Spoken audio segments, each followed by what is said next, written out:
Welcome to Lifeline, your ultimate guide to bridging the gap from where you are to where you want to be. You can also catch Lifeline on Facebook and YouTube of Billionario News Channel. I am your host, Carelle Herrera, and in every episode, we sit down with experts and individuals who faced challenges, embraced change, and discovered what it takes to move forward. Together, we listen to stories that can help you unlock your fullest potential, whether it is in your career, relationships, health, or personal growth. Join us as we discover how you can create the life you have always dreamed of. Let us all find out right here on Lifeline.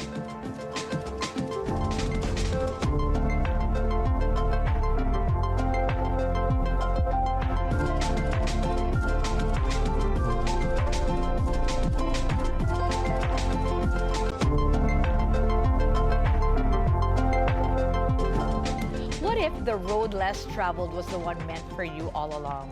Today we will meet Dolly de Leon, actress, Golden Globe nominee, and a woman who proved that Plan B isn't a backup, it is a bridge to something greater. For 30 years, she took roles others overlooked, worked jobs others snubbed, from cashier to babysitter, corporate PR to selling insurance, all while keeping her dream alive. Then, at 53, she landed a role that changed everything. Triangle of Sadness turned her into the first Filipina nominated for a Golden Globe. But her story isn't about overnight success, it's about the grit it takes to stay in the game when no one's cheering. Tonight, she shares why side hustles aren't failures, why rejection is just redirection, and how to spot opportunity in the most unlikely places. Dolly, welcome to Lifeline! Grabe yun. Parang bumalik lahat nung nakaraan ko, yung past ko, nabuhay ulit tonight. I've met you 25 years ago. Yeah, something like that. I didn't see you then na nagsa-stage nung panahon na yun.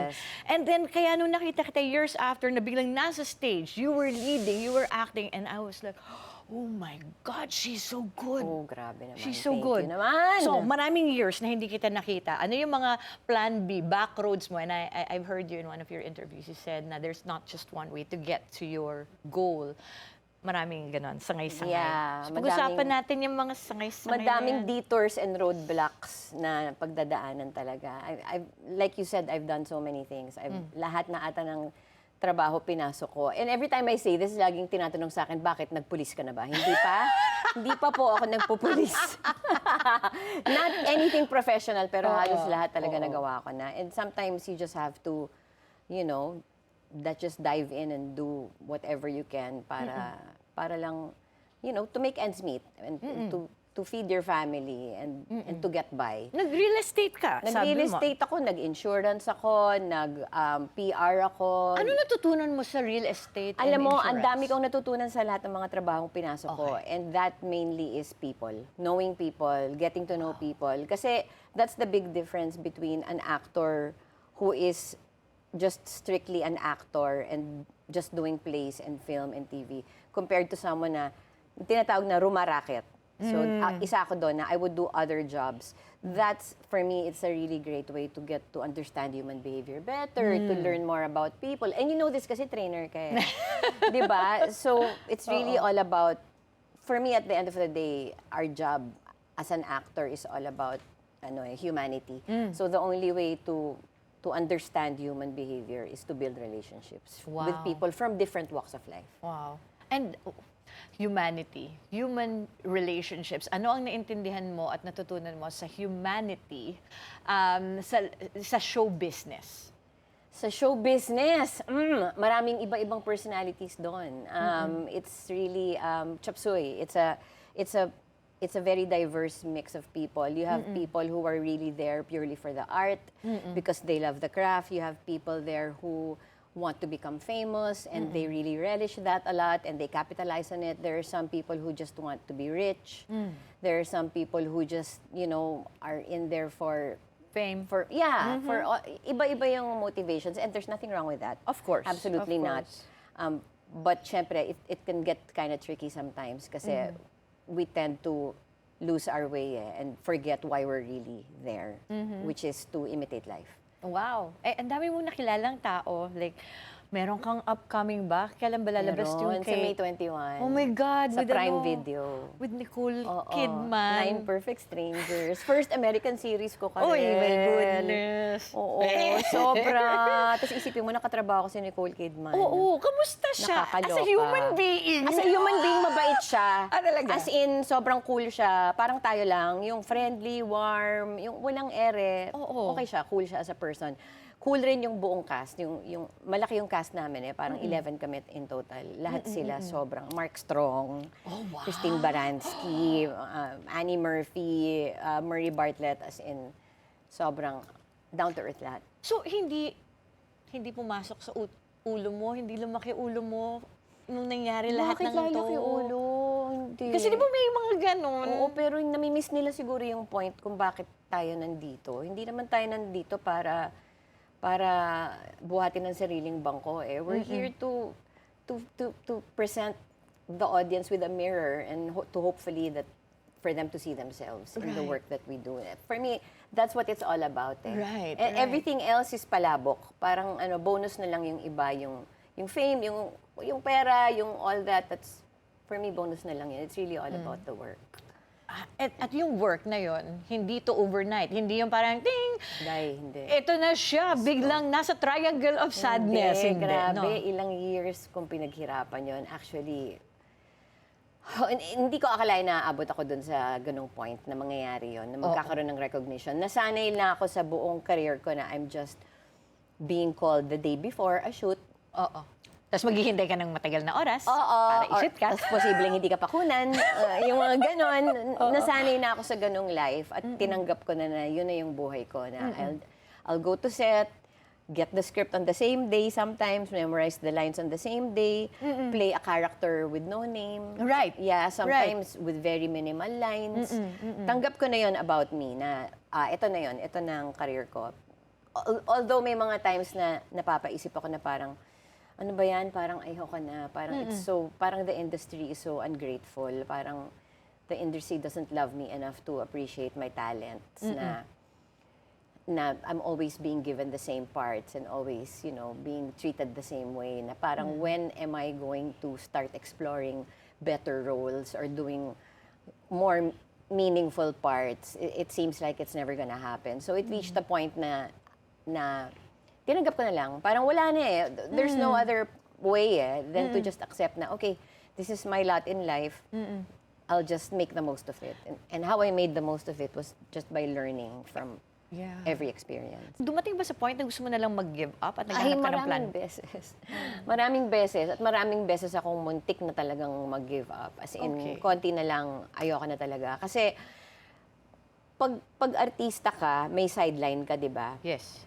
Ang sideline ko, learning and development. Yes. So, pag kunyari magkakaroon ng program, tapos nabook na ako for that program, let's say next Wednesday may program ako, for sure may work na ako, then Tuesday biglang may tatawag na taping. Miss Dolly, available ba kayo bukas? Siyempre, hindi na ako pwede dahil may tinanggap na akong trabaho. So, naisip ko, it's either i-give up ko yung training or i-give up ko yung pag-aarte para hindi mag-suffer. So, naisip ko, kailangan ko sigurong i-give up ang acting. Kasi mas nakakatanggap ako ng trabaho sa training. Wow. Rather than acting. So, sabi ko, mag-full-time trainer na lang kaya ako. Kasi mas lucrative yun. Yeah. At saka mas may demand for my services. Sinabi ng anak ko, no ma, don't do that. Just stick to it. Just keep. If you have a job already on that day and you're offered an acting role, okay lang. Just keep saying yes pa rin to shoots and tapings. Because that's really what will make you happy. And my daughter, she's 28 now, she understood na pag give up ko ang pag-aarte, mababaliw ako. Hindi ko kakayanin. I won't survive. Wow. Pero hindi ka naman nagkaroon ng Hollywood dream, right? Ito yung Hindi. sinasabi natin kanina na hindi mo naman siya in-aspire. Hindi. Yung mga aspirations ko of Hollywood was more of, oh my gosh, I want to work with Meryl Streep. Ay, yung pangarap talaga. Oo, Ganon, oo. yung more of, grabe, no? Ang sarap niya kaarte, parang ang galing-galing niya. ang galing-galing niya. Parang gusto ko siya makatrabaho. Pero never yung, someday makakatrabaho ko siya. Wow. Walang ganon. Kasi it was such an unreachable star na talagang for me, imposibleng mangyari. So, hindi ako kumapit dun sa idea na may pag-asa akong makatrabaho sila. Nakuha mo yung movie na Triangle of Sadness. I think this was during the pandemic or... It was pre-pandemic. I auditioned for the part in 2018. And then in 2019, I found out I was cast. And then we shot it during the pandemic. Pero I got the part before the pandemic pa. Ay, ang galing. At hindi mo inakalang it's gonna be big. Hindi ko inakalang it was gonna be big, but I knew it was going to be a very good film. That's one thing. I knew it was, kasi yung script pa lang when I read the script for the first time, I was so floored. Sabi ko, this is really important work. This is going to be very well received. It's going to be a great film. But I didn't think it was gonna be that big. You know what I mean? Yeah. At hindi na siya yung parang the day before mo natanggap yung Hindi! script. Yeah, I had 1 whole year to study it. 1 whole year? Kasi syempre nagka-problema rin sila naman with funding. That's a normal right. thing. So yung preparation, medyo matagal. But how did you also prepare for the role? I talk to people. I talk to people living abroad. I talk to people who are OFWs, mga Filipina professionals natin abroad. I personally, my mom was an OFW, so I know what it's like. My ex-mother-in-law is still an OFW, so I've always had first-hand experience with people like that. So it was really mostly talking to them and asking about their experiences. You said the word ex-mother. Which, yes! Ex-mother-in-law. Napainom ng tubig Ayan, sige. So, gusto kong itanong, kasi isa yan sa mga dahilan at drives mo kung bakit ka nagtatrabaho. Ba't ka rin nagpa-plan B? Kasi? 4 ang anak ko. At kailangan mo itaguyod. Oo. And I raised them all single-handedly. As in, ako lang mag-isa. I got separated 6 years ago. It was the best decision I ever made in my whole life. So it's not, for me, that experience is not a negative thing. Best decision in your life was leaving him. An unhealthy relationship. Yes, because it was really holding me back. The moment I left him, so many doors started opening. So we broke up. Shortly after that, Triangle of Sadness happened. So, Ay, hindi siya maganda sa feng shui. Exactly. Oo. Pero, you know, being with a person, for how many years kayo magkasama? I think 22 years, parang matagal. Okay. And you said na single-handedly, ikaw pa rin ang nag-raise sa kids mo because you were working. I was really working left and right. I was juggling sometimes 3 to 4 jobs at the same time. How are your kids, like, seeing that? Because it's hard when the mom is always away. Oh my gosh. They're used to it by now. Okay. They're used to it. Ang hindi lang sanay is my 12-year-old. Okay. So every time paalis pa lang ako ng bahay, she'll always say, "Where are you going?" Work. Are you gonna be back tonight or tomorrow or next week? Kasi minsan nawawala ako ng 6 na buwan. Like last year, I was away for 6 months. Oh, wow. So, yung bunso ko lang talaga yung challenge. Ang hirap pa rin for me to leave dahil she's growing up lalo na magti-teenager na, 12 na siya So magiging teenager na yan this year. Alam mo yung ganon. Ay, ibang challenge na exactly. naman yan. So mahirap, pero naiintindihan naman nila na kailangan ko magtrabaho. At sige. saka para sa kanila rin naman yan. Totoo yan. Ang dami pa natin pagkukwentuhan. Ang dami kong gustong pagdalhan ng ating conversation. So, magbe-break po muna tayo and we will be back shortly.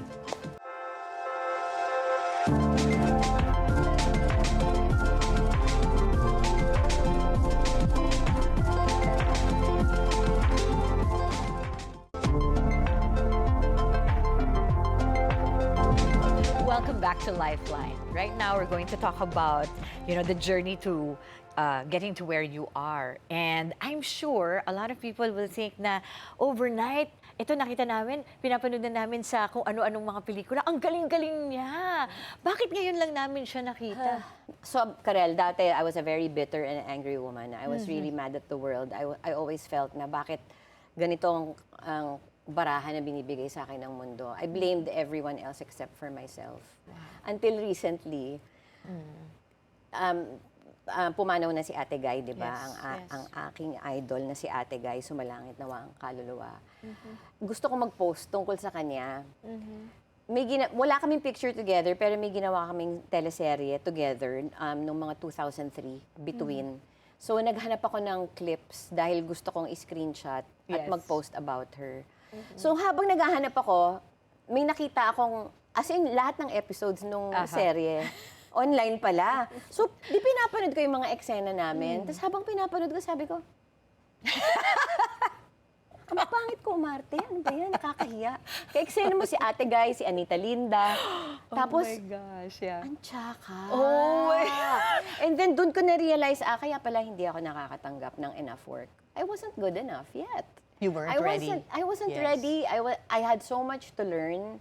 I had so many things to learn from the professionals I was working with. I mean, working with Ate Guy, I learned a lot from her. Buti na lang, at the time when I was doing all those soaps, I was really absorbing everything like a sponge. Like talagang ino-observe ko lahat ng nangyayari on set, yung mga greats, pinapanood ko sila, paano sila umarte, and paano sila kumilos, how they are towards the crew and the staff, ganyan. And I really absorbed it all. And I guess it paid off na puro bit roles lang ang ginagawa ko. Dahil ang dami ko natutunan.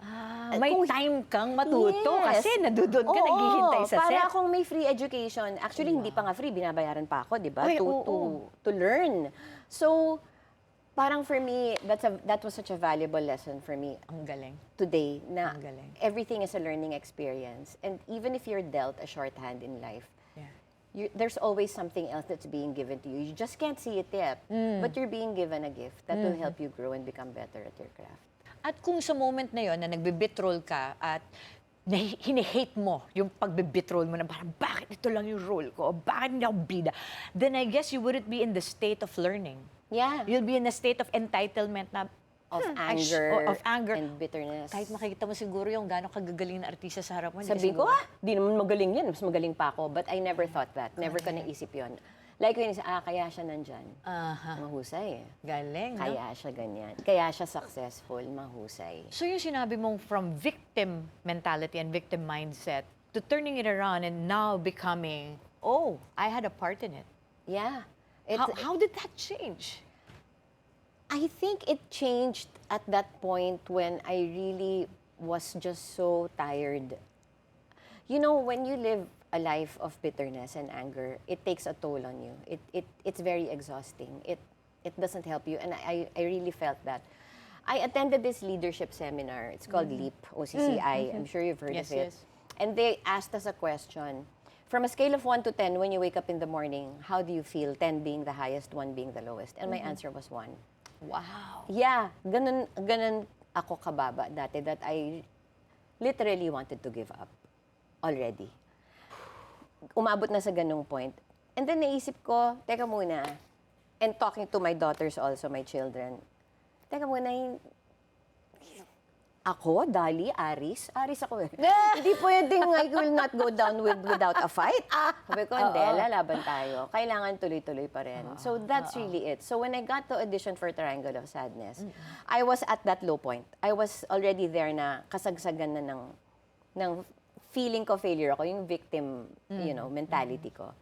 So when I went to that audition, I was more of, bahala na. I'm just gonna go there and have fun with it and just enjoy. I'm not gonna take it too seriously. I'll just have fun with it. And then I got the part. When I got the part, that's when I realized, kailangan ko lang palang i-enjoy yung ginagawa ko and to just just continue to love what I'm doing. And so did that change you? It really did. It changed me. That film changed my life. It really did. And I owe it all to Ruben Ostlund. He really... the director, writer and director, he changed my life. Because of that, it changed the way I thought, even about the audition process, that I cannot go into an audition thinking, I need this part, kailangan ko tong role na to. Hindi ganon. Kailangan, gagampanan ko yung role na Abigail, I just need to do my best and have fun with it and play. Oh, Because wow. that's what acting is. It's playing around. So now, It's having fun. how young are you right now? I'm 56 now. You just turned 56, so belated happy Yeah, birthday. thank you. And you can say that at 56, you feel younger. Oh my gosh, yes.